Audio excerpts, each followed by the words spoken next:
Latter-day Peace Studies is produced by peace-loving members of The Church of Jesus Christ of Latter-day Saints. Any views expressed herein are not to be taken as official positions of the Church or its authorities.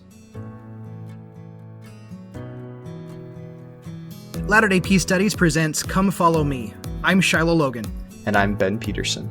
Thank you for joining us as we discuss this week's reading of Come Follow Me, as outlined by The Church of Jesus Christ of Latter-day Saints. We're recording these podcasts from our homes, and so you'll often hear children playing, dogs barking, and babies crying. This is our life, and we love it. Our hope is that as we discuss these scriptures and truths, we will come to a more perfect understanding through experiencing the atonement of Jesus Christ and find greater peace in our lives.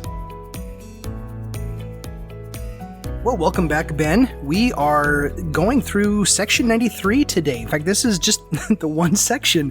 And usually when we just have one section, it's really long. But on this one, it's actually quite short. 93 has it, but it packs a punch. There are a lot of things to talk about in 93. So our apologies again. If we don't get to the thing that stood out to you and to really discuss that, then I'm sorry.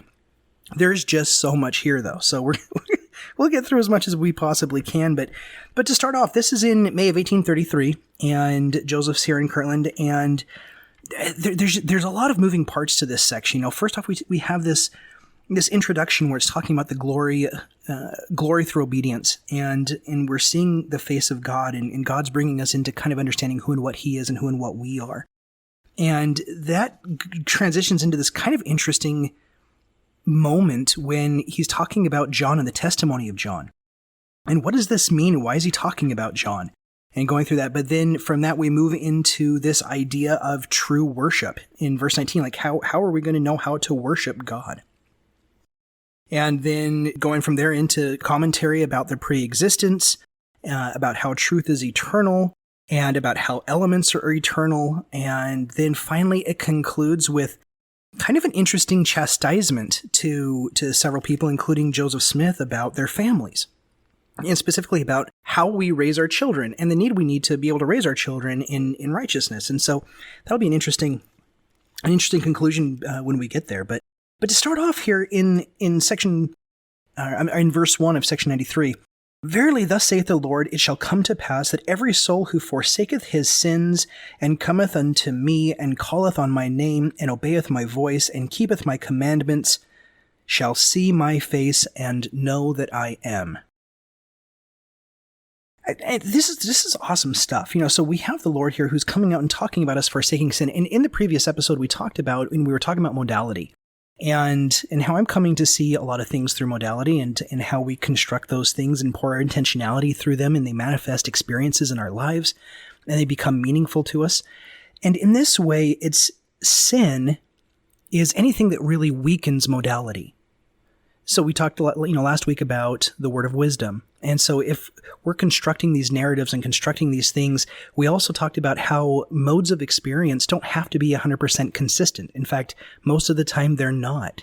And this sometimes gets to be a little bit of a problem when we start to see that our belief systems are constructed and we start to see contradictions or competitions in our belief systems. And that's okay. What happens is when we write the story of our modes and when the word of wisdom was originally revealed, it took on a life of its own for a while. Not everybody adhered to it, and Joseph still had a glass of wine. Joseph had a glass of wine the day before he was killed, right? Or even in there when he was sitting with John Taylor, and that whole story of a poor wayfaring man of grief. So even Joseph was drinking alcohol later on in his life, and this continues even into the 1900s. And so, what is up with the inconsistency of how the word of wisdom is treated, right? But then we begin to see that these kinds of dietary restrictions that are common among many religious faiths are meant for us to have moments of intentionality with the things we do every single day, like eating. And we bring meaning to these things. And when we bring meaning to these things, we become more intentional with the things that we will do and the things we won't do. And anything that strengthens that is in that modality considered righteousness. And anything that weakens that modality, we'll call that sin. And so that's a lot of time different religions will have different versions of sin because they have different modes in there that constitute their religious belief systems. And so as I look at this verse and I see, he that forsaketh his sins. Okay, so the Lord is calling on us to strengthen these things that we have experiences with. And what are those things? Well, he asks us to calleth on his name. Well, so this is a type of prayer. It's what's there for me when I'm looking at to calleth my name is to have a prayerful heart, to vocalize and to come into God. And then when we come into that moment with God and we begin to see what is present for us, to actually act on it and to let that start to build in our lives. Then that comes into this obeyeth his voice. And as we continue on in this process of coming to the Lord and being willing to act upon these things, that creates this meaning of these modalities upon which we create for ourselves. And I think it's interesting as far as the Beatitudes are concerned, because we know that the pure in heart are those who see the face of God. And the pure in heart are the ones who have walked the Beatitude path where they've been poor in spirit. They've emptied from all the things, the stories and the narratives of this life. They've had lost identity. They've mourned. They've been, as a meek individual without that identity, that earthly identity. They stand there and they realize that they don't belong to any of the groups they belong to anymore. They don't belong in these places where they think they've belonged anymore.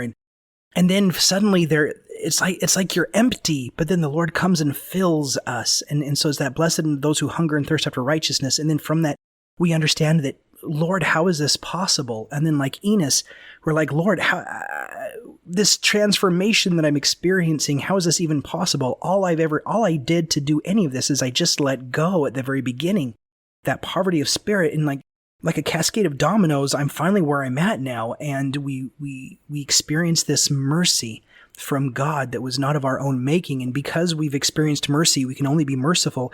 And then now it's in that time and place where through that whole conversation and story, now we're in a place where it says, blessed are the pure in heart, for they shall see God.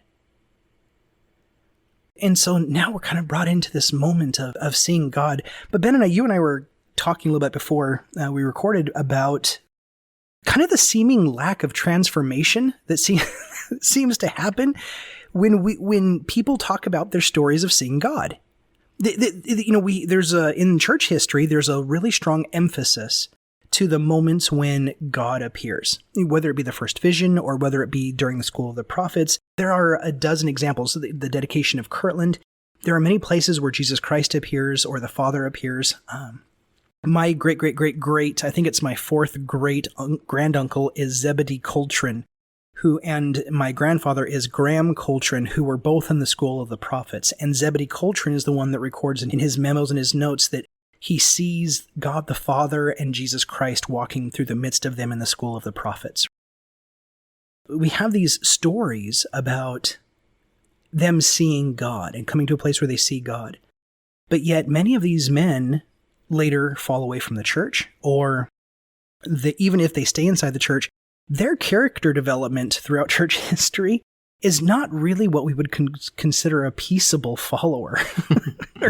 or someone that really brings a lot of peace. There's a lot of people who had some pretty heavy, violent rhetoric all their lives. They were ready to kind of do some damage when the time came, right? And like Peter. Like Peter, right? Like Peter on steroids. And so I think sometimes we tend to think that if we see God's face, if we come in and we actually saw God, that would be the moment. That would change everything. And yet in the stories of those who do see the face of God, we look at the rest of their lives and we realize, I don't know if it was the transformational moment that we often think it is. I think there's something else going on there. Well, it's, as I've been thinking about that and talking about it with you, it seems to be like most other things, most other experiences that we have with God. The meaning that they have is whatever we place in them. When we talk about the first vision, particularly in the context of the various accounts that Joseph Smith gives over time of this first vision, ascribes different meaning in that he places different emphasis on different details at different times in his life. Because when you look back at an experience, you're going to see it with different eyes each time. And so largely the experience that we have and the meaning we ascribe to it is going to be entirely subjective. So when we have that type of experience, there's going to be different times in our life when we look back on it and then overlay a meaning, our own meaning on top of it. And I don't think there's any way to get away from that. In fact, I think that's actually the whole point, is that that experience is supposed to be personal and subjective. As you were reading that verse 1, I couldn't help but recognize, and you brought it up, the Beatitude path that is very much alluded to there in that verse. Forsaking sins is very much like that poor in spirit. And 3 Nephi chapter 12, we have that slightly different formulation of the Sermon on the Mount of the Beatitudes. It says, "Blessed are the poor in spirit who come unto me, for theirs is the kingdom of heaven," right? So we kind of have that verse here, "Forsakes his sins and come unto me, and calleth on my name." So blessed are they who do hunger and thirst after righteousness. Is that not what's happening, right? And blessed are the merciful, for they shall obtain mercy. I don't see a specific reference to that in this verse, so there's a little bit of a difference in the overlay there. But then blessed are the pure in heart, for they shall see God. That fits very well with that Beatitude process here. I don't remember if it was a seminary or a Doctrine and Covenants class at BYU or what, but I do remember this verse being discussed as a checklist, right? As, okay, what am I going to do? Okay, I got to forsake all my sins. All right, that's done. That's checked off the list. And then I'm going to move on to the next thing. I'm going to come unto Christ. That's checked off on the list. Okay. And it's like you check these things off on the list as you go. And like, when I'm reading that, it's like, that it doesn't work that way. Like, you can't forsake your sins first and then come to Christ and then call on his name and then obey his voice. Like, all of these things literally happen at once. Right? These aren't a checklist. They're a process that you go through, and they are all woven together. You can't have one without the other. Like I said, it's not really a checklist. It's more akin to a description of what it means, what it is to experience that moment of seeing the face of God. And we could talk about this seeing the face of God in the literal sense, as Joseph Smith often did, as the early saints probably mostly understood it. However, we've also talked about this in the not just metaphorical, but psychological sense. That when we've gone through this process, we are then in a place where we can look over at our neighbor and see the face of God. Or we can look in the mirror and see the face of God.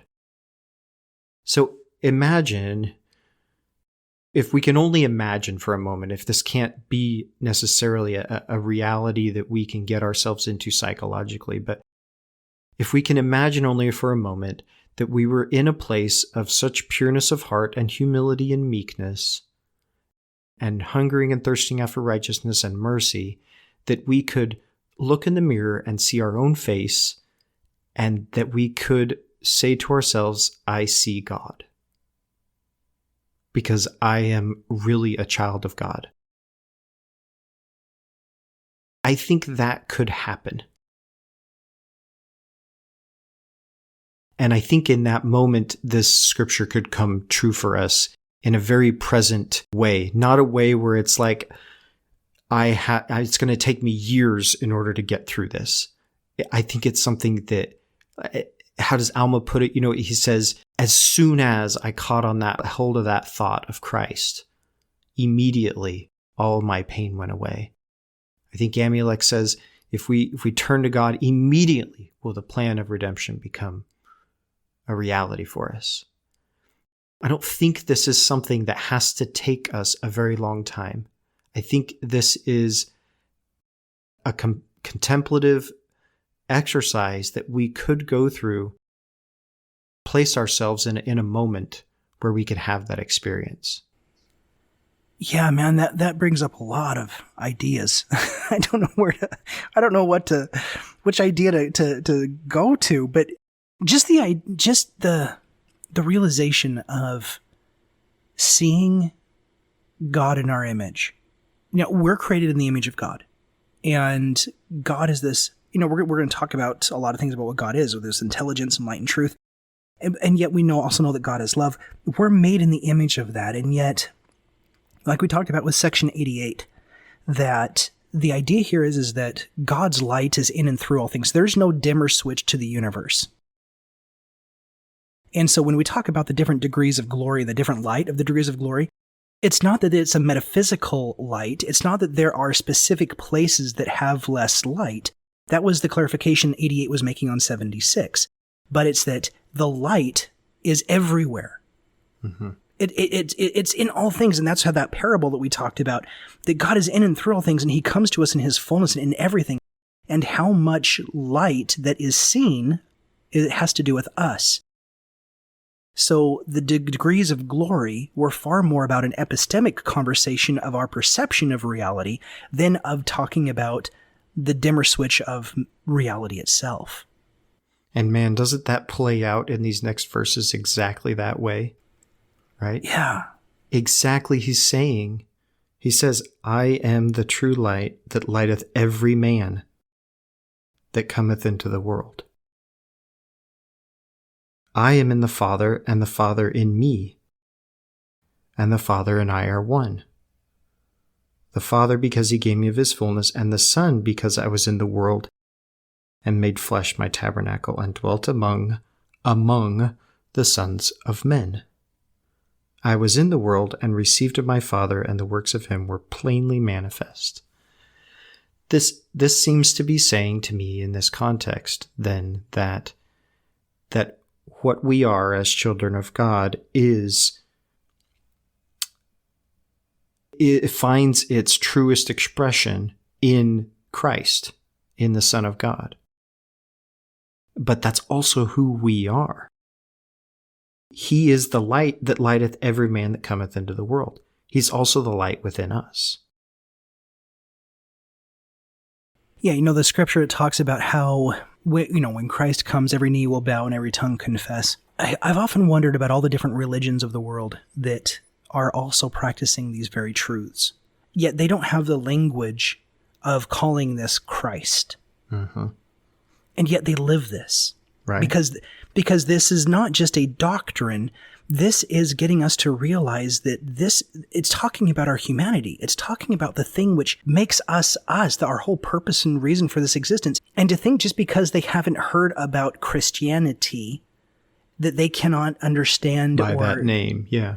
Right, by that name, or even by the systematic philosophy that they may read in the New Testament, that they can't be aware or experience their own humanity and God revealing these things to them so that they are actually manifesting Christ. I think of Gandhi, who used Hinduism to come into this discussion of nonviolence, and he talked about this hidden aspect of Christianity that Christianity for over 1,000 years had really relegated, but through Hinduism, it went further back than Christianity.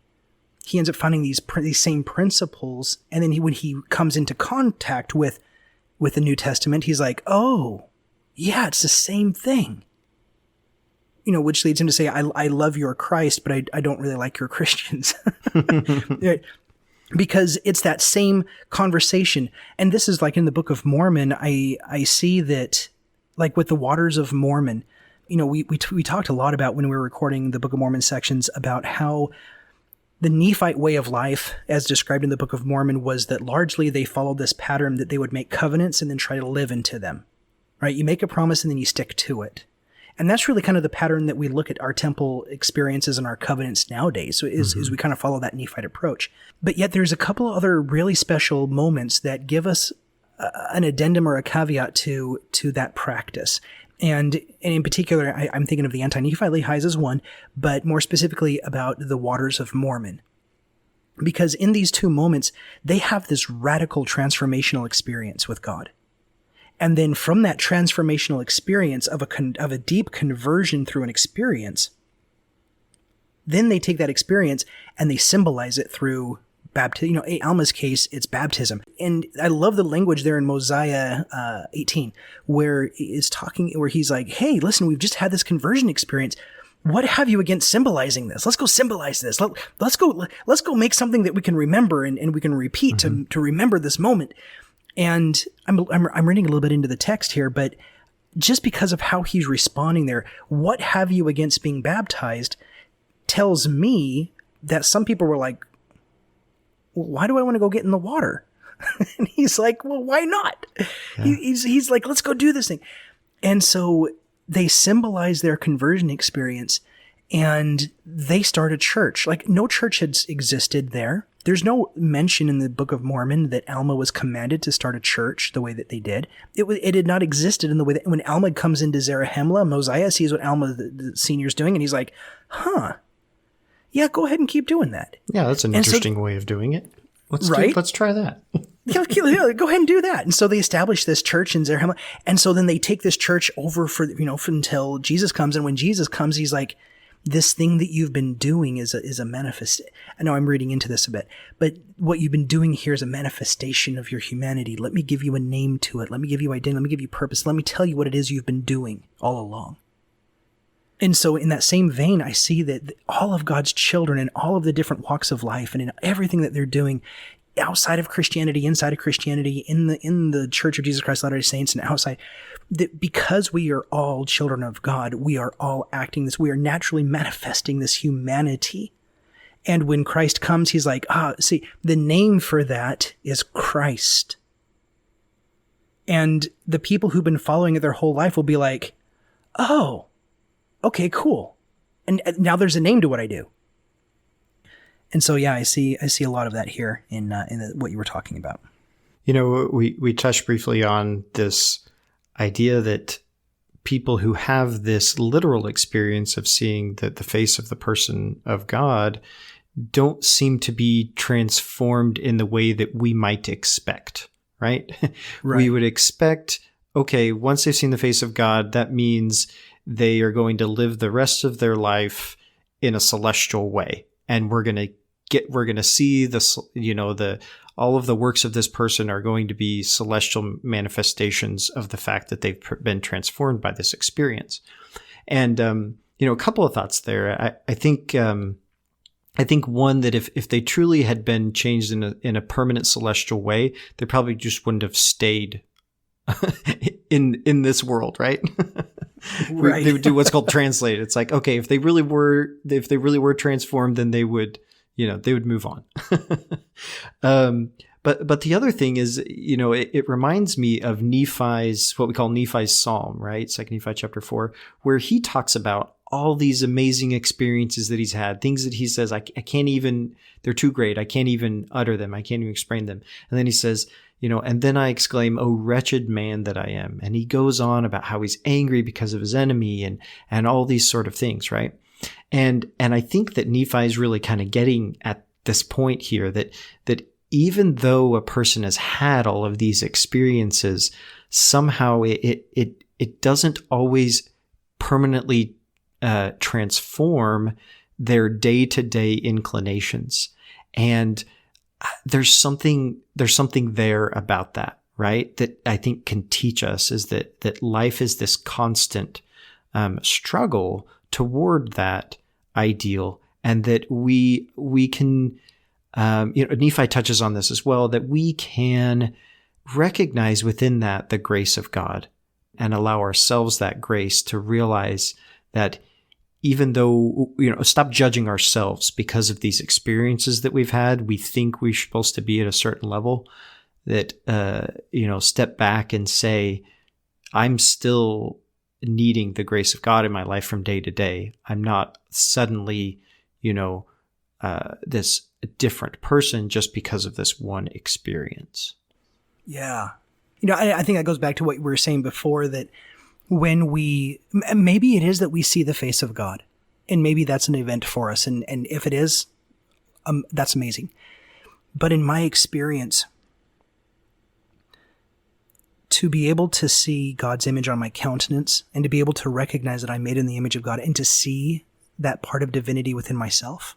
Kind of the inward conversation. There's this external God conversation, but to see the divinity within myself and to be able to recognize that this is in fact the divinity of myself as I'm perceiving it, because how do I know what the divine part is? And so I have to know, at least in part, what the divine part is without to know it is within, to be able to recognize it. And so there is a relationship there, I feel, that we begin to know and to recognize, and by recognizing and exploring what is within, we do learn what is without. So there's a relationship there that goes back and forth. So, yeah. Good stuff. Well, that's a very interesting thing to say in light of what we were talking about just before this, Shiloh. You know, as we got into section 93, I was sort of coming to this realization of this idea that here seems to be, I'm going to say Joseph Smith is positing, because there's other discussions around this. It's something very interesting to be talking about in 1833, because this is very proto-psychological and cosmological for the time. And I'm not familiar with all of the religious and philosophical and psychological literature at the time, but I think it's safe to say that this is very early to be talking about some of the things that he's talking about here. Stuff that really wasn't discussed psychologically till the 20th century. But it's that when he starts getting into discussion about the nature of man and his relation to God are co-eternal, he references the Father, the Son. He talks about the spirit of the wicked one. So we're referencing Satan, the accuser, or Lucifer here. This is all done sort of explicitly in a external reality, cosmological sense or metaphysical sense. But you constantly see these hints that it's also mirrored within the individual human psyche. That yes, there is an objective individual who is our Heavenly Father, and yes, there is an objective individual who is Christ, and yes, there is an objective individual who is Lucifer or Satan. But actually, all of these archetypal personalities and realities exist within our own individual minds, beings, souls as well. That these are part of us. And the fact that the internal mind is mirroring the external reality of the universe, or vice versa, is to me a pretty profound concept that if section 93 is alluding to this, is very much ahead of its time. It's possible it's not alluding to it at all, then I'm just applying my 2021 psychological understanding to this section.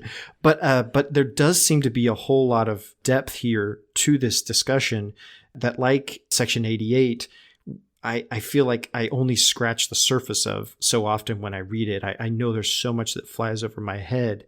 All that to say that again, going back to this idea of our internal, our mind or our soul mirroring the reality of the universe. Well, which is it? Is it the universe mirrors the individual or the internal reality of our mind, or is it that our mind is mirroring the universe? And I think Joseph Smith would say yes. That, they're not necessarily separate from each other. And that's kind of the point. So, yeah, I don't know if you have anything more to say about John here, but in going into verse 19, I find that interesting what you just said in context of what it's talking about with worship, where it says, I give unto you these sayings that you may understand and know how to worship and know what you worship, that you may come unto the Father in my name and in due time receive of his fullness. For if you keep my commandments, you shall receive of his fullness and be glorified in me as I am in the Father. Therefore I say unto you, you shall receive grace for grace. I find this interesting. What if this type of worship was getting at this conversation? That it's not just about a one way that we're coming in here just to the throne of God to be like, you are so great and amazing, and he is, but that the worship there is this relationship of awakening the divine within as we perceive the divine without. then as we come into the ordinances that we partake of, so let's say our Sunday worship, and we come in and we're told that just taking the sacrament is really the crux of the matter, that we could go home, that's the whole thing. But yet we continue to worship, and we go to our meetings and we talk about God, and we become instructed in certain things. We think about God, and we try to develop the modalities that we're trying to make important in our lives.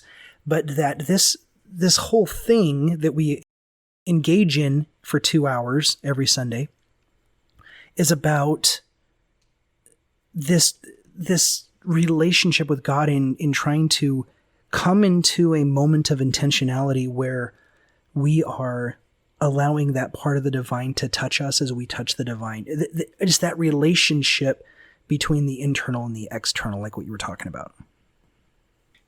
It made me think of the concept that I've heard before, and I'm not going to talk about it much because I don't.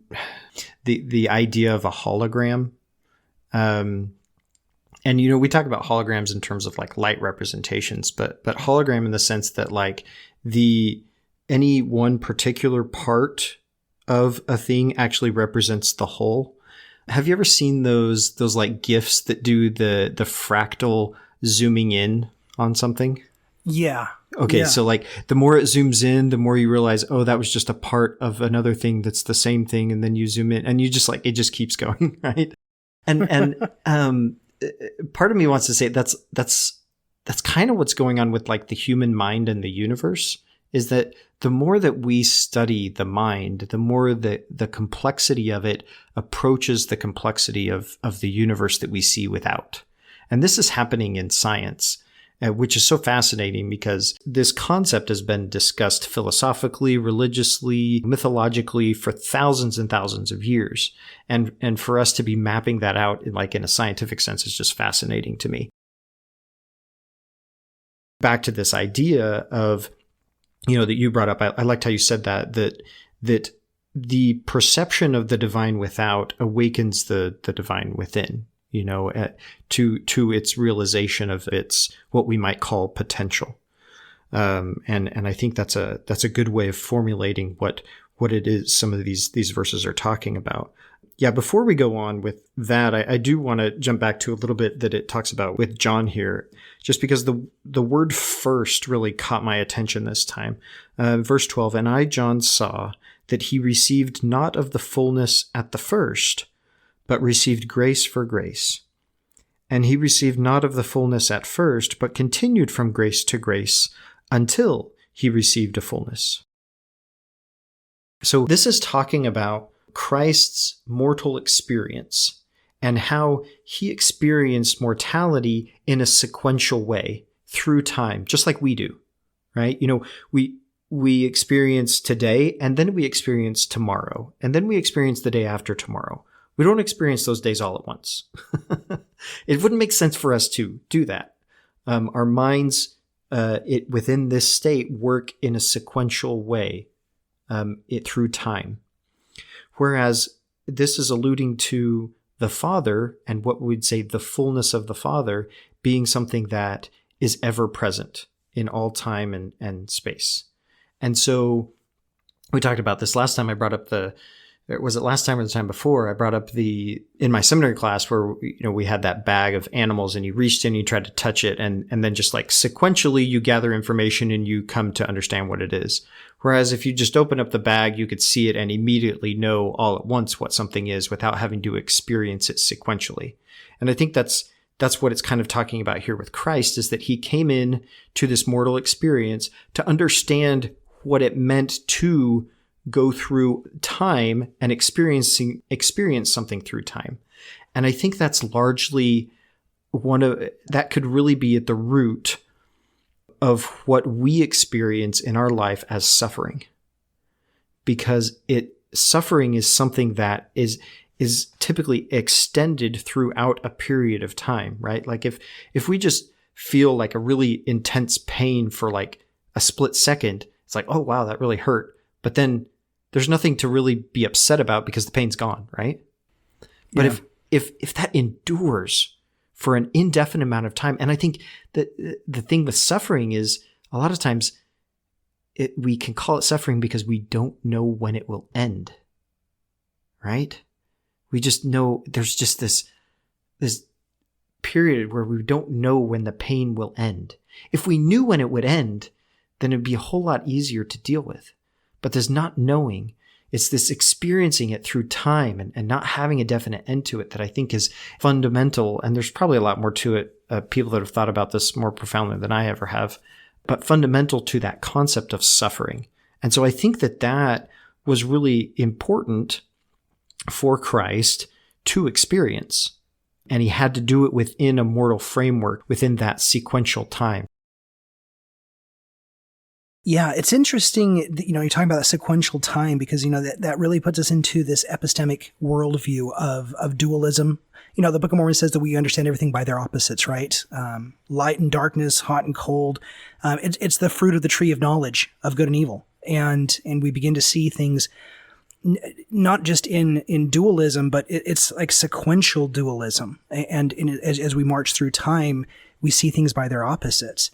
And in the sequence, we have, I like that whole grace for grace and truth for truth. It's the Beatitudes is very sequential. It starts with 1, it goes to 2, it goes to 3, it goes to 4.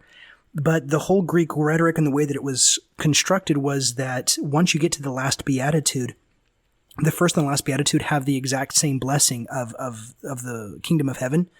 And the rhetorical style there was meant to show that once you get to the end of the Beatitudes, you start over again. It's like you connect the end of the first, and the first is last, and the last is first. And all of a sudden, you just start the whole thing over again. So that the whole point is the journey. It's not the destination. Once you think you're done with your destination, you're just kind of starting over again. And so the journey here seems sequential. It seems this way because of our epistemic way of looking at things in dualism and of one thing after another in causation. But yet, like the Beatitudes and like what you're talking about here, everything gets connected back into itself. But yet Christ comes down and he experiences this with us. I find this fascinating about knowledge because everything then about this life becomes about this knowledge. And knowledge of what? But the tree of the fruit of knowledge of good and evil is what made us fall, because it was the knowledge of duality. And so now we crave knowledge in dualism to be able to understand everything by their opposites. And yet the resolution to all of that is to partake of the tree of life, which is the one fruit. But to get there, the cherubim need to carve away and to purify with that flaming sword all the dross and everything that is not. Right? And so it becomes that epistemic repentance process. But when you come here to verse 24, man, I think we can spend an hour to 2 hours just on this page alone. I don't know how we're going to get through this, but it says, "And truth is knowledge of things as they are, as they were, and as they are to come." And he comes down in verse 28, "And he that keepeth the commandments receiveth truth and light, and he is glorified in truth and knowledge of all things." We have this theme of knowledge. And so is this the knowledge of dualism? No, it's this knowledge of all things. It's like bringing everything into one, right? We're not talking about things by their opposites. And so he goes in and he says, hey, but whatever is less than this is evil. And so it seems like, are we going back into dualism here? But I think this has more to do with us talking to us in the place in which we are epistemically, as opposed to the way the world is metaphysically, right? Because in reality, I don't see dualism. It's just the temperature is the temperature is the temperature. And my body temperature is in a particular place of like 98.6, 98.7. I read an article that says that our standard human body temperature is dropping. So maybe it's not 98.6 anymore, but 98.5, I don't know, whatever. But I conceive of temperature of hot and cold by my frame of reference. I'm the subjective thing that gives hot and cold its value, because in just objective reality, there is no hot or cold. It is what it is. Yeah, it just is. Right? I'm the thing that gives value to whether it's light or dark. But whatever that means is my evaluation. There are some animals that can see different wavelengths of light that would allow them to see in the dark, and I can't. So their perceptions of light and dark are different than mine. And so seeing all of these things of light and dark and good and evil, are all matters of perception, not of reality. And so what is this? Is this knowledge here? Are they talking to us in our temporal fallen state, as it were, about how, because then that's when we get Satan back again in 25. And whatsoever is more or less than this is the spirit of the wicked one, who was a liar from the beginning.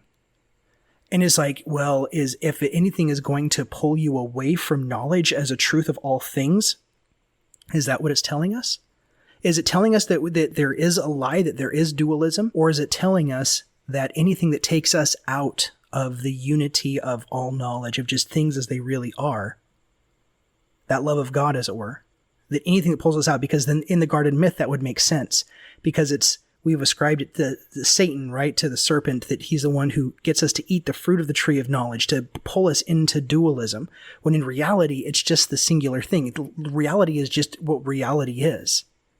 And yet, consciously, from our matters of perception, Satan, that liar from the beginning, is always trying to pull us into something different than just that one unity of understanding. I think one of the keys there is he's saying more or less than this, right? That you kind of go to either side of that. You've got, metaphorically, you've got the path and the rod of iron that leads to the tree of life.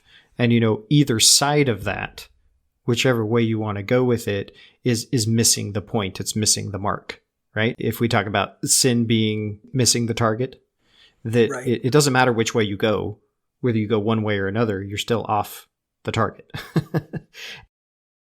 It says, more or less than this is the spirit of the wicked one who is alive from the beginning. I think talking about this in the false self sense makes sense. I love the analogy going back to the whole Michelangelo and the marble thing, where, we were just removing the what didn't belong to reveal what was underneath, and it's whatever is holding that image back from revealing itself. What's ever more or less than that is the lie, right? It's not the true self. It is holding back that true self from manifesting, from coming forth. Going down here, man was also in the beginning with God. The word beginning is interesting here. I guess it's said over there in verse 23, you were also in the beginning with the Father, which is spirit, even the spirit of truth. We talked about the sequential experience of time. And so this word beginning almost seems to be sort of a condescension of language. How do you explain to someone who is experiencing time, their life in this dimension of time, how do you explain to them the existence that they had? See, I'm even using past tense, right? Because our language doesn't have this ability. How do you explain to someone a condition that they are when they're with God, right? Without talking about sequential time. Well, it was before this life, but not really, because it didn't, this life is something you experience through time. So it wasn't really before, it was just different. Yeah. But you say the beginning, because in our experience of from birth to death, oh, well, it was before my birth. So it must have been, something in the beginning. And it just makes the most sense metaphorically. But I think that if I stretch my mind hard enough, I could grasp, maybe just barely scratch the concept that it's not referring to a beginning in a sequential time sense. Yeah, that's really hard. Going back to the Beatitudes, that journey, everything's connected. The course of God is one eternal round, as it were, right? And Joseph in the King Follett sermon, he holds up the ring and he says, if I were to cut it in half, there's a beginning and end. But right now, there's no beginning, there's no end. It's just, it's all present, right? And so, yeah, if I stretch my mind, how does this actually work? Because we are so conditioned through our own epistemology of seeing if there is space, then there's time. And if there's something in space, then that means that there's now time, and they're related. So if God is embodied, then that means that he fills space, and so therefore there has to be some kind of sequential time, and we cannot conceive of something outside of that. How does that work? I think Latter-day Saints, we straw man the Trinity. Yeah, is that blasphemous to say? We do. But I think we strawman the Trinity really, really bad. And I have to admit that I've done this a lot in my life because it really took me, even in my adult years, to really study a lot of Catholic literature and really pour myself into the doctrines of the Trinity to see how much beauty there is. And now, of course, there's going to be problems that present itself, and there have been problems for the last 3,000 years. There have been philosophers trying to resolve this thing about an unembodied, boundless God and about how to define that. But at the same time, Latter-day Saints, we believe in an embodied God, and we think that solves something. And it really doesn't solve anything. It just gives us a whole other list of different difficulties to overcome, right? Sure. And so, and one of those is this time and space thing. How does God exist in time and space? Because at that point, if he's embodied, then there has to be time, but it's not time. Yeah. And at this point, it all breaks down, and I'm like, I don't know. I get tired.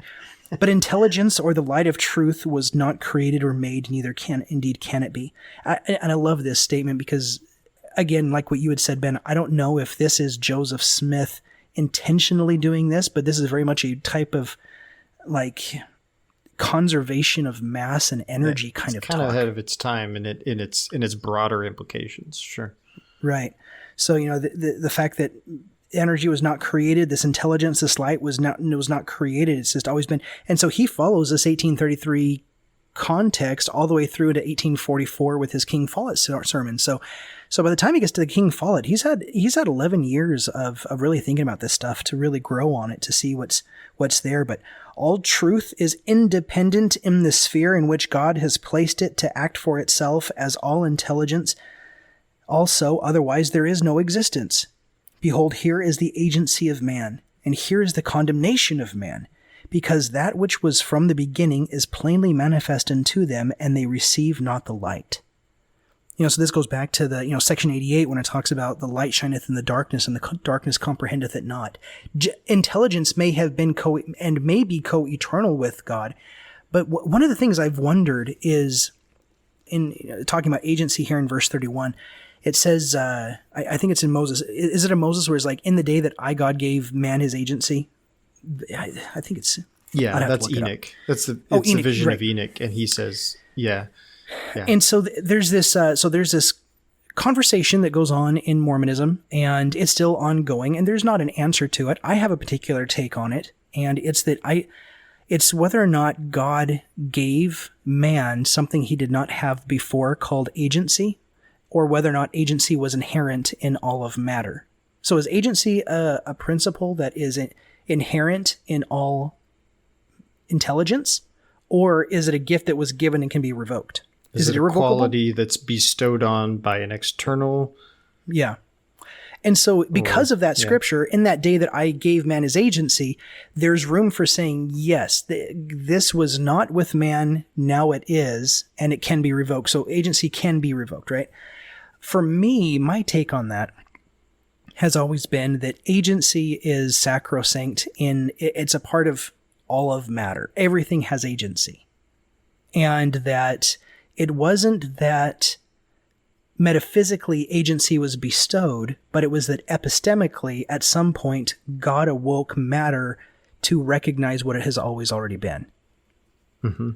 And I personally find far more consistency with that interpretation, that when God gave man his agency, it wasn't a metaphysical gift. It was an epistemic blessing. That it could have also been written, I, the Lord God, awoke man to a sense of what was already there, as it were. Well, I think that's what verse 30 is saying, basically.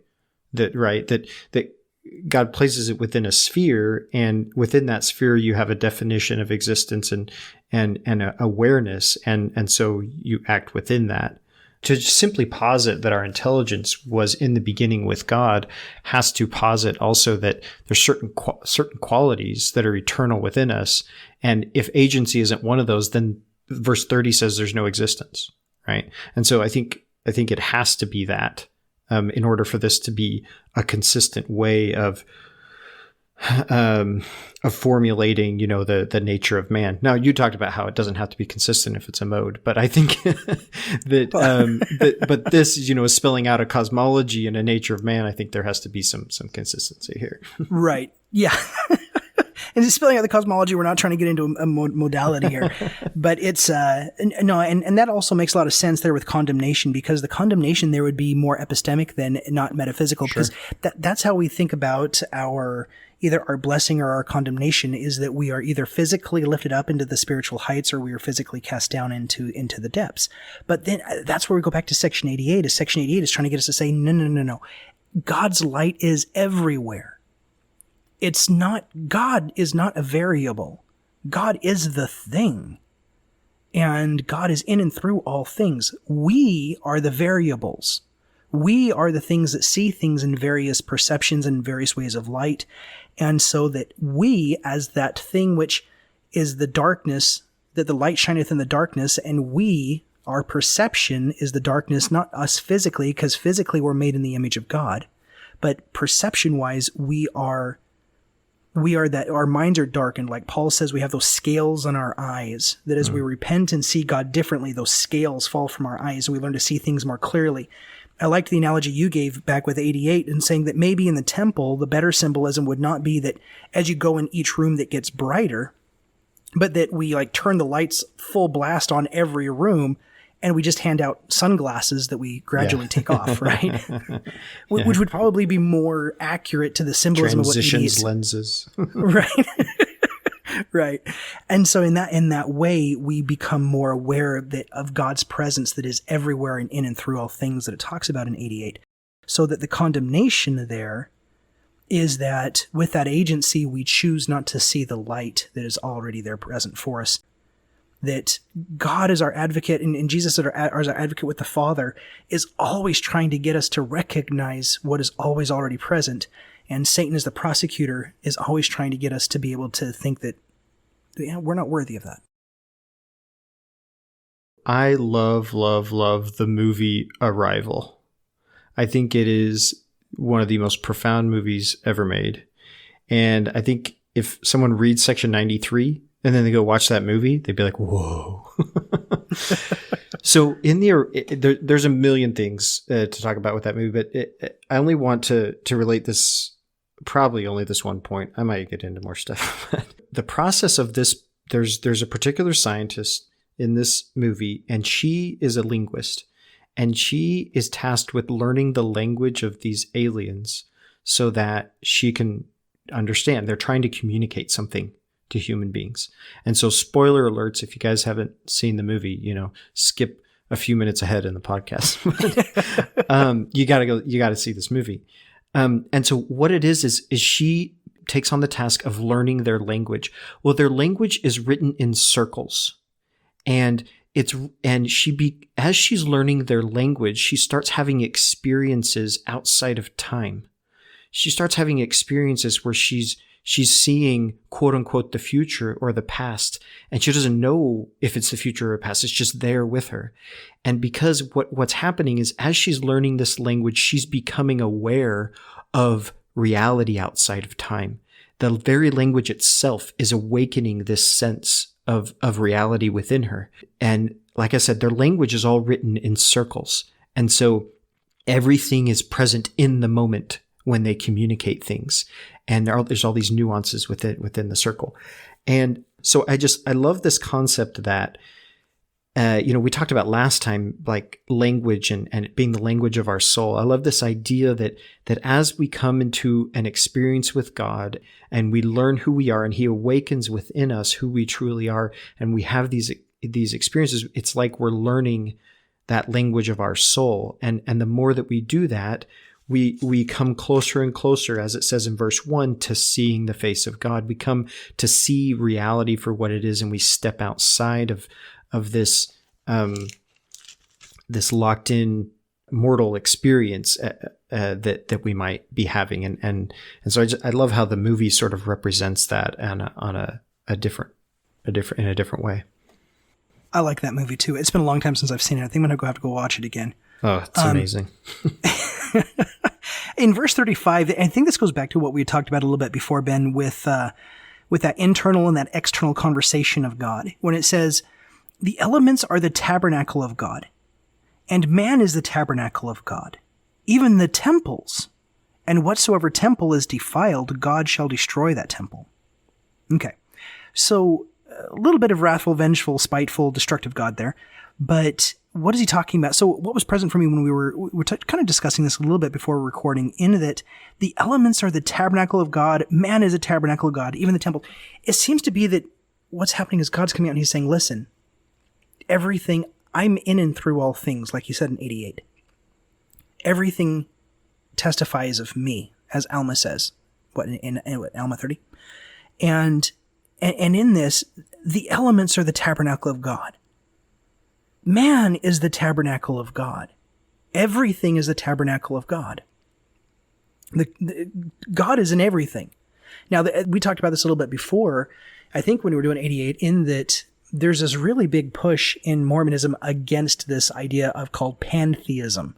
And Pantheism is a philosophy that came from a philosopher named Spinoza.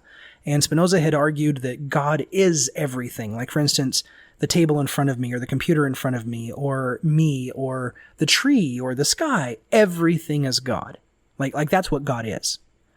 But expounded beyond that, it says, no. God isn't that thing, but God is in and through all. God is that thing that gives life to all of that. And in giving life to all of that, God is over all of that. God is omniscient. Everything's present to him. Everything is conscious to him, that he sees everything and that everything is there present for him.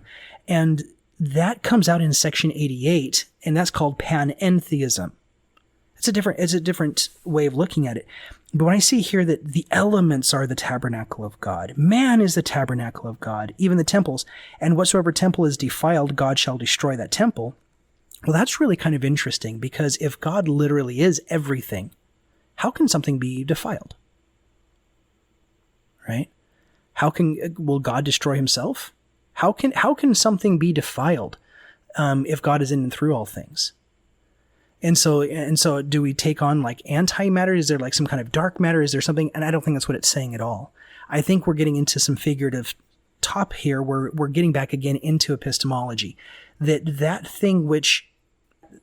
entity, that conscious entity, that thing which has intelligence, that thing which has agency and perceives its agency, if it comes through and it stays in the false self, God is not going to validate the perceptions of the false self.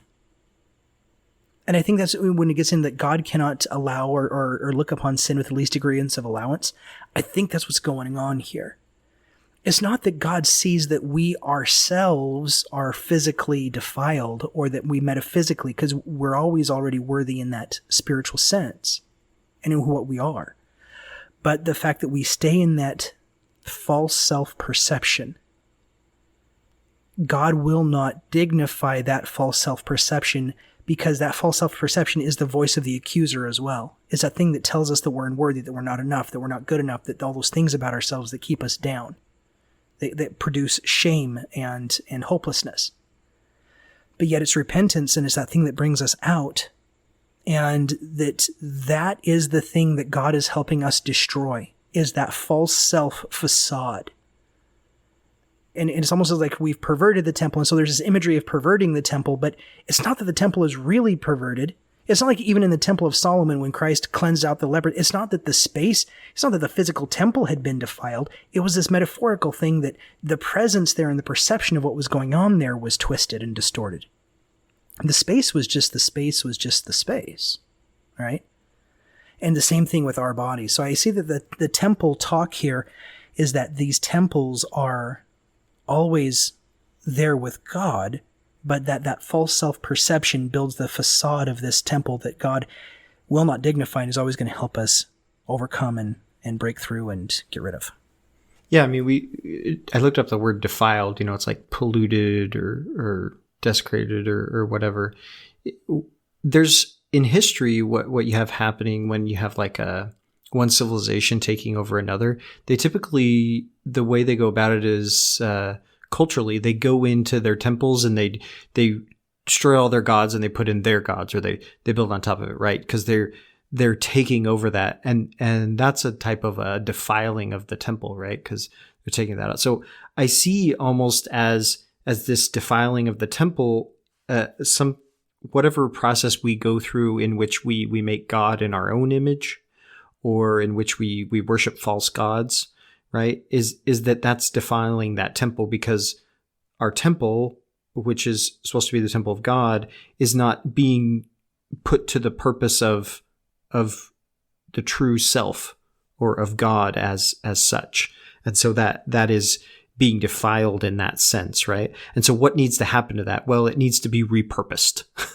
It needs to be repurposed to a temple that actually has the image of God, which is us. We are the image of God. And so we need to stop looking to other things as that validation, but rather looking to Christ, who is our true self, as the image that we want to actually portray within our temple, so to speak, right? That image in your countenance that Alma talks about and so forth, that is the image we want in our temple in a metaphorical sense, right? We're not talking about, making our physical appearance look in a certain way. That's not what I'm talking about here. Right. Yeah, and I think that bears out there in verse 38 where it says, every spirit of man was innocent in the beginning, and God having redeemed man from the fall, men became again in their infant state innocent before God. I think it's just another way of being able to say what we're saying there, that it's this process that we go through, and we knew our true self. We were in the presence of God as our true self. And the fall was to see ourselves not as we truly were, but as we perceive we are now as fallen beings. And that way back. And the wicked one cometh and taketh away light and truth through disobedience from the children of men, and because of the traditions of their fathers. So these are things get handed down to us.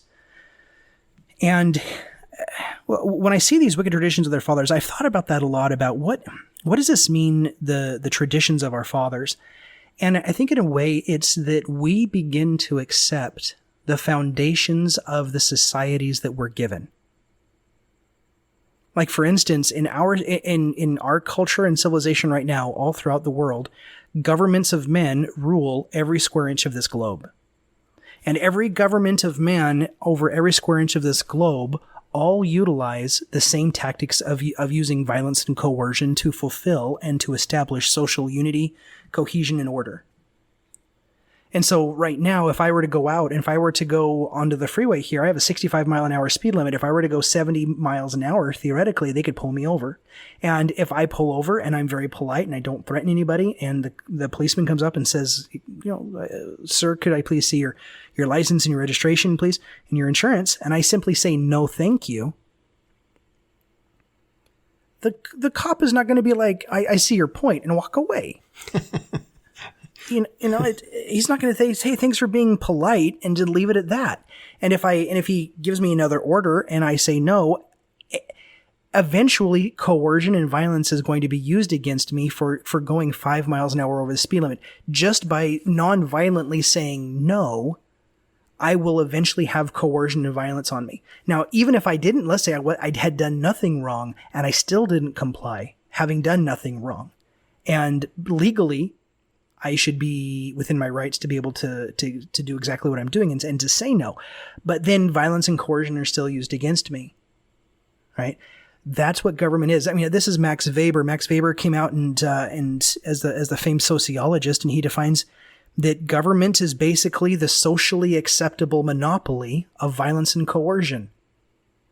That's what government is. The socially acceptable monopoly of violence and coercion. It's illegal to fight, right? At all. Like if two people are out in front of my street and they're hitting each other, that's assault and battery, right? That's assault. They can go to jail for that. If two people are out there fighting in public displays of that. Now, but what about boxing? Well, in order to make boxing not illegal, you got to go down to you got to go down and get a license. Yeah, you got to get permission from the state, because that's the monopoly that authorizes these public displays of fights to be able to do these things. You get a boxing license to go out there and to be able to actually perform violence with a license. You didn't have this right to do it because the state is the one that holds a monopoly on this right, and they give you a license that you didn't have before to be able to do this. That's the whole idea here. And so what we start to notice is that the state the idea of how this, and we've talked about this, Ben, a lot coming from the Cain narrative, but it's from the very beginning is that this narrative was handed down from one generation to another generation to another generation. And we just accept violence a priori. We accept it without even questioning it.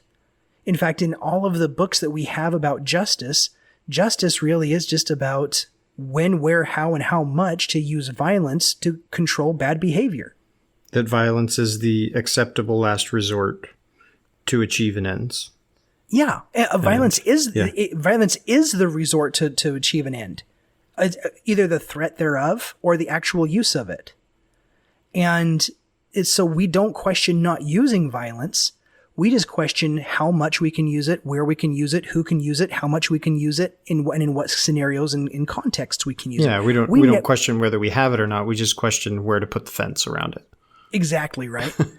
and so when we start to see the other thing that's handed down to us that we never think about and that governs our society is the idea of scarcity.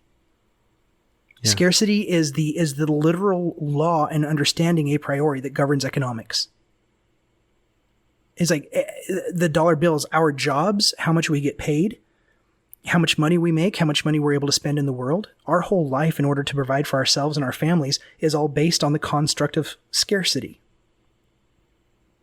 And when we read about Zion and that in Zion there is more and enough, and there's not really this idea of scarcity, scarcity becomes one of those things, those ideas that are handed down to us that seem like an absolute reality and that govern our lives, and we never even recognize it.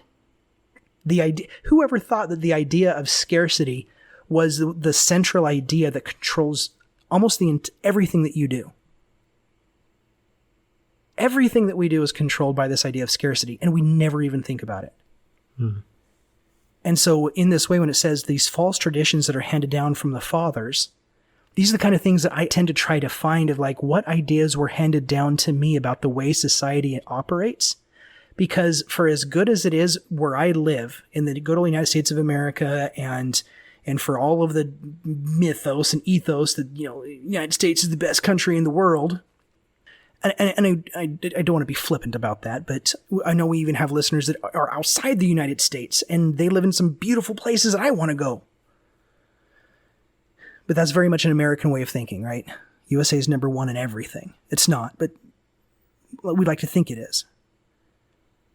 And what ideas were handed down to me, because for as good as it is where I live, this is not Zion. This is not utopia. This was not what was promised of God to be the end result. So what are we doing right now? What beliefs do we have? What axioms do we have? What have we not challenged of the way that we live our lives that God has been trying to teach us from the beginning? What are those false assumptions and traditions that were handed down that are never questioned, that keep repeating this cyclical pattern that we never actually established Zion? Yeah. I think that's a pretty foundational question that we can ask ourselves, to kind of look at the assumptions we've made about life and how we live it and how we interact with other people, and start measuring those against what it is that Christ taught us, particularly in the Sermon on the Mount, right? How do our assumptions about life and how we live it and interact with others measure against that? And what things are off? And if they're off, might those be termed false traditions, right? And if they are, what are we going to do about that? Now, that's probably a lot to bite off and chew for any individual, because if I start asking myself that, there's going to be like all kinds of incongruencies, right? But that's at least a place to start. Maybe just take it one verse at a time. Yeah. Yeah, and it has been for me. I've had to go through some serious moments of deconstruction in challenging the assumptions that I have about the world based on ideas that were handed down to me from my culture, from my civilization, from my family, from all sorts of things. I've had to really challenge some of those narratives. And it's painful. It's really painful. Like it'll literally take a physical tax and toll on you. It's, when you talk about how emptying from that first beatitude of poverty in spirit will lead to mourning, man, Jesus wasn't lying.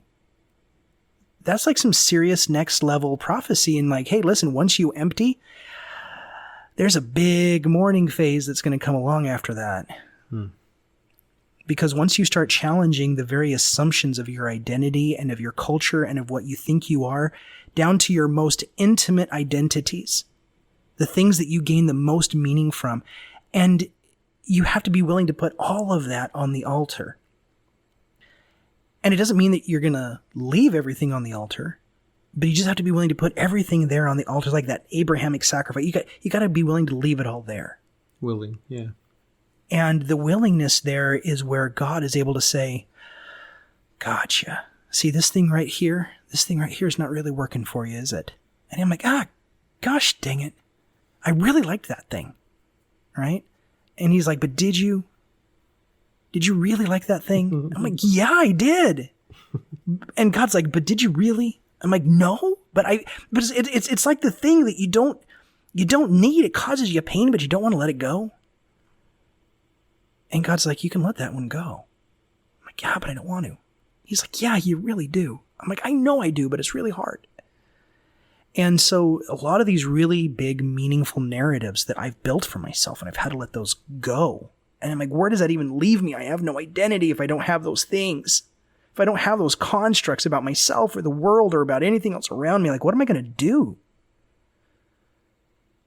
And yet, as I let go of the traditions that have been handed down to me and I just allow God to reveal himself, that's where some of the really good stuff happens.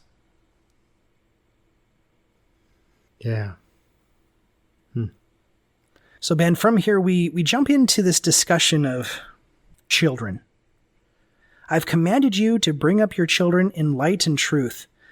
If you have not taught your children light and truth according to the commandments, and that wicked one hath power as yet over you, and this is the cause of your affliction. Okay, 42. First off, yes, when we give ourselves power to that voice that accuses us, there's going to be affliction. But here, just like I think I said it last week, it may have been the week before, just because you're going through trauma or affliction does not mean that you are engaged in sin. Right. Sometimes pain and trauma is just pain and trauma. Even Jesus wept because sometimes stuff is just sad. And sometimes in our lives, things are just sad. And that's where God comes and sits with us, and it's just sad. And so just because we go through those moments, it doesn't mean that we're wicked, and it doesn't mean that we've done something wrong. If we pay attention to that voice, that accusing voice, yeah, we're going to be kind of creating some moments for ourselves. And man, I've gotten to some pretty crazy patterns, some cyclical patterns of making these narratives, these accusing narratives, and living into them, man. I've made some whoppers of self-accusation narratives. And it takes a while to get rid of them. But I've really done my best not to pass those on to my kids. And my wife, bless her heart, she's really good at this kind of stuff. She's so much better than I am at this kind of stuff. It really kind of framing new narratives for the kids and not letting past generational trauma get handed down. She's so much better. I'm so grateful for my wife because of that. But I've been very intentional. I haven't wanted past generational trauma to get passed down to my kids. And man, that's a hard one. That's a really hard one for me. You know, as you're saying with verse 42, it says, this is the cause of your affliction. Just because in this case, these things caused affliction for Frederick J. Williams doesn't, just like you were saying, just because all A's equal B's doesn't mean all B's equal A's, right? Okay, so just because if you do these things, it will cause you affliction. It's not saying that if you have affliction that you necessarily meant you did these things. Sometimes just reality is the way it is. Stuff that we don't like happens. It's part of reality. And what's the quote that just saw that Lindsay put in a meme. Here it is. God doesn't stop the bad things from happening. That's never been part of the promise. The promise is, I am with you. I am with you now until the end of time. And I think that's kind of what he's getting at here, is that even in the moments when we cause our own affliction, right, that God can still be with us. All we have to do is turn to him and see that he's there. I also like the other thing is just like, everything happens for a reason. And sometimes the reason is that you're stupid and you do stupid things. I love that meme so much. And it's like, yes, sometimes that is the reason, but it's not always the reason. And so it may be a good thing to, when something, that you don't like happens, it may be a good thing to quickly examine yourself. Hey, is there anything that I'm doing that brought this about? But not in an accusatory way, right? Because the Lord simply, he explains this is the case, and then he comes back to him and says, this is the way out of it, right here. Not in an accusatory, condemnatory way. There's no condemnation here. The condemnation was over there when it says they receive not the light, right? But he's giving them light. And when they receive it, there's no condemnation. Well, I think it can be helpful for us to look at ourselves and say, hey, is there anything that I did that really brought this about? And if so, let's here's the way out of it. But to not dwell on that and realize that just because something bad happens in your life does not mean that it's your fault.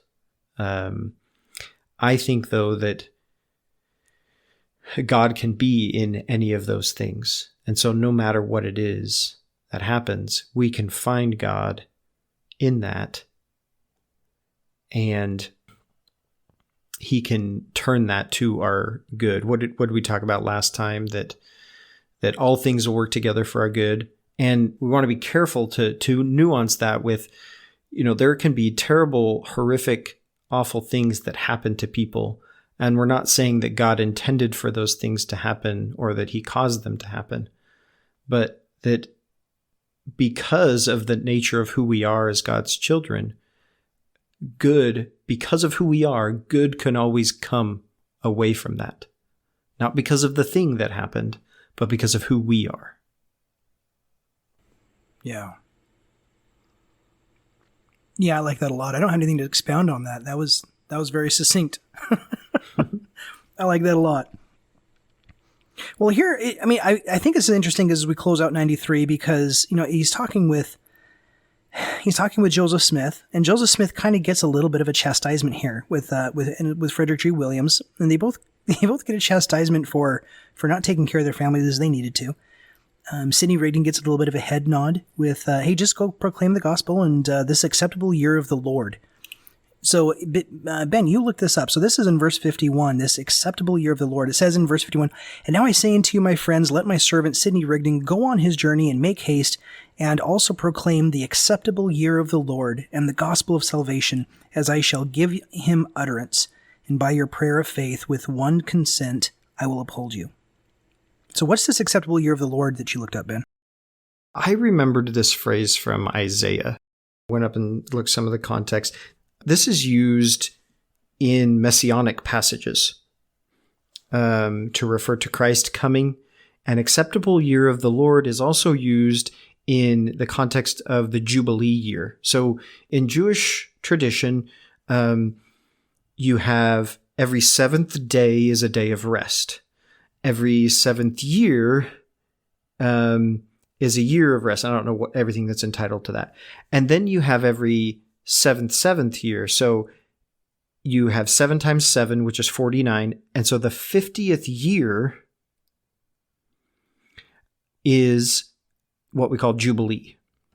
And so the Jubilee year is a year where there's general forgiveness. Now, this is sometimes forgiveness of debts, sometimes, but really to, more fundamentally, it was supposed to be this year that you were required, quote unquote, to forgive everything. And so this is the acceptable year of the Lord. This is the Jubilee year of the Lord. Everything's forgiven. This is fascinating in this concept of Sidney Rigdon going out and preaching this. I think particularly with the personality of Sidney Rigdon, but let's set that aside for a moment. Maybe it's interesting that the Lord said, Sidney Rigdon, you need to do this, because he was kind of a fiery preacher. He was a little bit in your face sometimes. Maybe not sometimes, maybe a lot.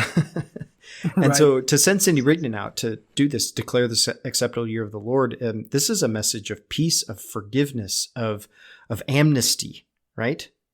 That's what this acceptable year of the Lord is. It's also, like I said, a phrase that alludes to the messianic, the coming of Messiah to forgive and deliver his people. This is deliverance. I love the phrase, and I like how it's used here to send people out to preach the gospel. Yeah, I like that too. So we'll close here, and it says, "And verily I say unto you that it is my will that you should hasten to translate my scriptures and to obtain a knowledge of history and of countries and of kingdoms and of the laws of God and man, and all for the salvation of Zion. Amen." Ben, we've talked a lot about the idea that God's not in a hurry. And yet, here in this verse, we have two hastens. I think we have a make haste and a hasten. It's like, well, what is God talking about here? And I think in a lot of regard, God's not in a hurry. God's always on time. He always knows what's going to happen. I think in a lot of ways, this is a mortal man perception, in that we're the ones who have expectations. We're the ones who live in our false self. And sometimes that false self, if for whatever reason, I know in my life, there are times when I've been working too much. I've been hastening too much. And God's like, hey, just slow down a little bit. And that's my turn in that context and time of my life where I've needed to be like, oh, okay. And then there's times when I get into the false self narratives where I'm really down on myself, and it's really hard for me, whether anxiety or depression or whatever, to be able to like put one foot in front of the other. And God comes along and is like, hey, you need a little pick me up? And I'm like, yeah. And so there's like this, hey, let's get going a little bit quicker. I'm like, okay.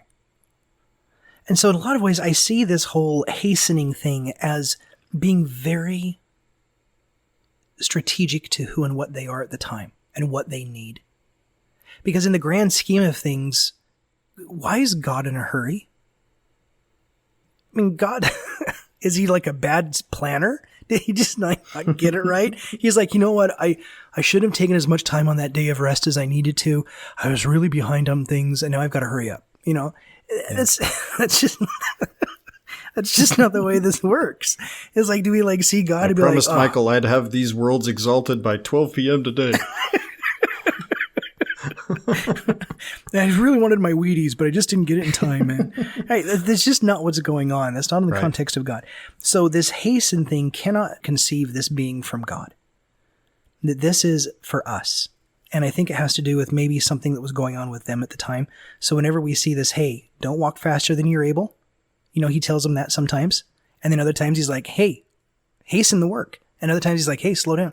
So I think it has very much to do with helping them manage their own self-perception and their own false self, and recognizing that God's really good with the whole thing. He just really wants us to be able to recognize that true self part of us.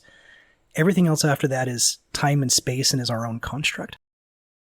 I think it might be referencing like distractions, right? Hey, it's time to let the distractions go and focus, something like that.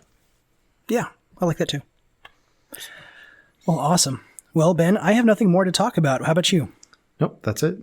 Okay, awesome. Well, hey, everyone. Thanks for sticking around with us. And thank you for all the comments. So, we've gotten a lot of comments into our Facebook page. And this week I was a little slow in getting to a bunch of comments. So I apologize for that. I promised to do my best to be better, but we'll see how that ends up panning out. Lindsay's really good. A big shout out to Lindsay Olin, who is, if anybody follows us on social media on Facebook and you see all the fantastic memes that are put out, that and all the commentary, that's all by Lindsay Olin. Man, she's awesome. She's just incredibly consistent with everything that she does. Really good. And so all the responses and comments and everything that's put out, man, we just wouldn't be able to do this without her. And so thank you, Lindsay, for everything that you do.